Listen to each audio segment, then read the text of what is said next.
मेरी एक कविता तब तो महाभारत होगी ना। जब धर्मराज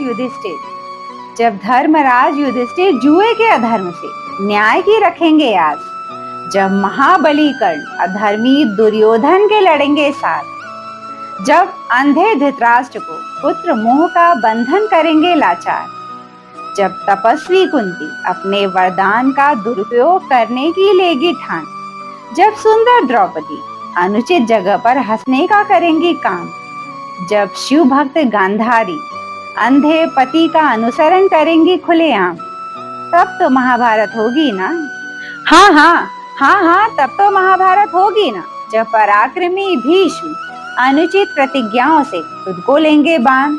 जब अधर्मी दुर्योधन अनाधिकार हट की बांध लेगा मन में गांठ। जब कामी शांतनु काम वासना की सीमा को कर देंगे लांग। जब दुष्ट दुशासन नारी अपमान को देगा अंजाम। जब चिरंजीवी अश्वत्थामा अनियंत्रित होने का मचाएगा कोहराम। जब गुरु द्रोणाचार्य आधे सत्य को कर लेंगे स्वीकार।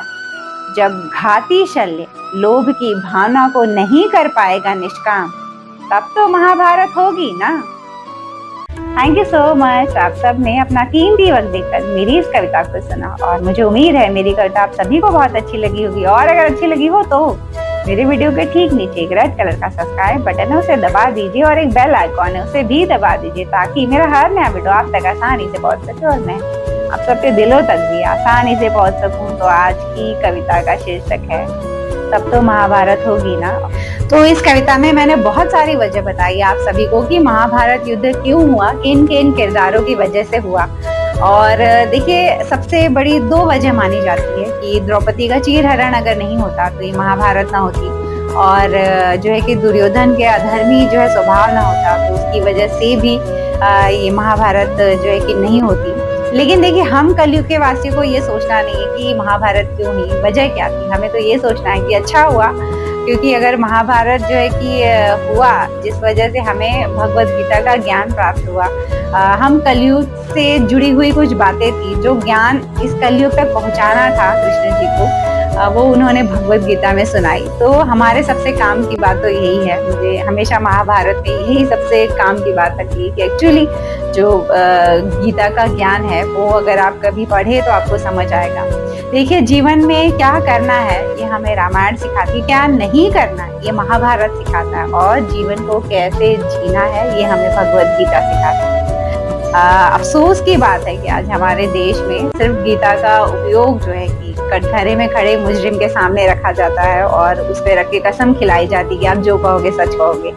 लेकिन उस गीता को, उस भगवत गीता को जितनी पवित्र किताब माना गया, उस पवित्र किताब को किसी स्कूल में नहीं पढ़ाया जाता है। ये ज्ञान जो है कि हमसे बहुत दूर रखा गया, हर लोगों से बहुत दूर रखा गया है। जबकि हमारी अपनी पवित्र किताब है ये हिंदू धर्म की, तो हमें उसे पढ़ने का भी जो है कि कंपलसरी करना चाहिए कि हम उस किताब को भी पढ़ें।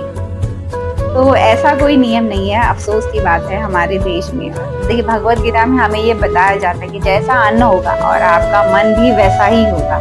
तो बहुत सारी बातें हमें जो है कि उसमें आपको समझने मिलेंगी। लेकिन रामचरितमानस भी अगर आप पढ़ते हो, जैसे उसमें भी बहुत कुछ सिखाया जाता है जीवन से जुड़ी हुई बातें, जैसे धीरज, धर्म, मित्र, अनु नारी, आपद काल परखिए चारी। यानी धैर्य, धर्म, मित्र और नारी, इन चारों की परीक्षा जब बुरा समय आता है तब होती है।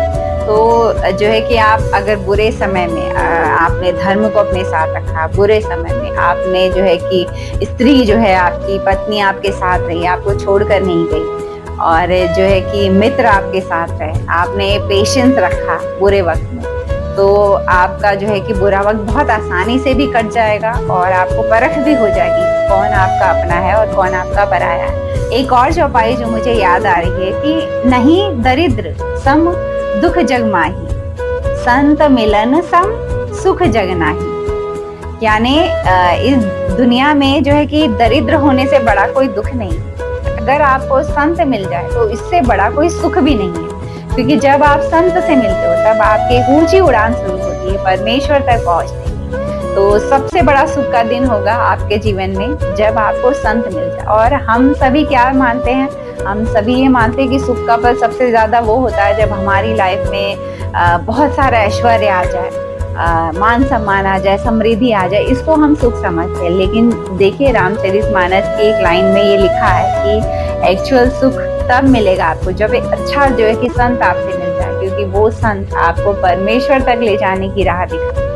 और दुख जो है दरिद्रता होती है, ये तो आप सभी को पता है। और रामचरितमानस में मैंने ये भी पढ़ा था कि वो बुद्धि धन्य होती है जिनकी बुद्धि हमेशा जो है पुण्य और दान पुण्य ऐसे कर्मों में लगी हो, ऐसे अपने जो है कि सद्गुण बढ़ाने में लगी हो, ऐसी बुद्धि धन्य होती है। और ऐसा पल धन्य बन जाता है जब आप सत्संग कीर्तन करते हैं या भगवान का चिंतन करते हैं, नाम जप, तो वो सारे पल जो है धन्य हो जाते हैं। और वो जन्म धन्य तब होता है जब आपके अंदर अखंड ब्रह्मांड की भक्ति आ जाए, तो ऐसे व्यक्ति का जन्म जो है कि धन्य हो जाता है। और धन को भी लेकर मैंने ये पढ़ा था कि धन की 3 गति होती है।